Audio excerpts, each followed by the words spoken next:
Son as mellores frisonas de Galicia. Desfilan pola pista como tal, amosando as súas mellores virtudes ante un bo número de seguidores. Levan máis dun mes como a Chantadina Larisa, a que vemos ao centro, preparándose para este momento.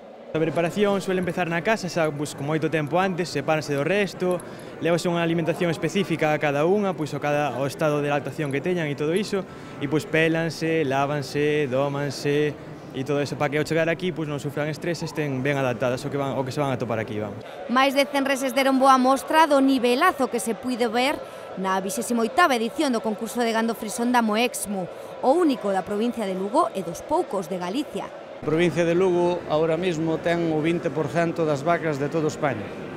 Entonces, como podéis ver, é moi importante todo este tipo, calquer acto relacionado coa gandería de leite, principalmente, ten moita importancia. O encargado de identificar as raíñas do campo foi o catalán Jaume Serrabasa, que valora reses en certames de medio mundo.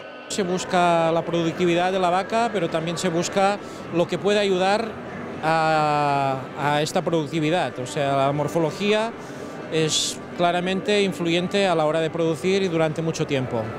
Pila foi unha das que conquistou o reputado xuíz internacional. Esta vaca chamase Pila, é unha espirte, participou na sección de 4 anos, tivo unha cuarta posición que estivo moi ben, así que estamos moi contentos pola súa portaxe a este concurso. Eu creo que levo participado aquí desde que comenzou, non, pero casi, sí.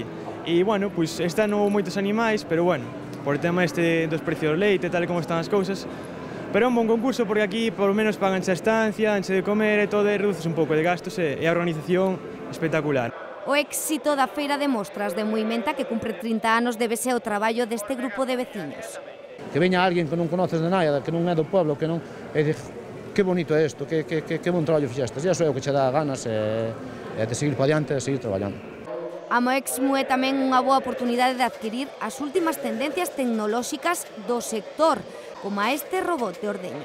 Os estudios que temos é que a máquina pode nos ordeñar 2.500 litros de leite na 24 horas. E no exterior, postos con produtos da zona e demostracións de oficios tradicionais como a deste artesa do ferro do Centro de Artesanía e Deseño da Deputación, que colaborou coa organización.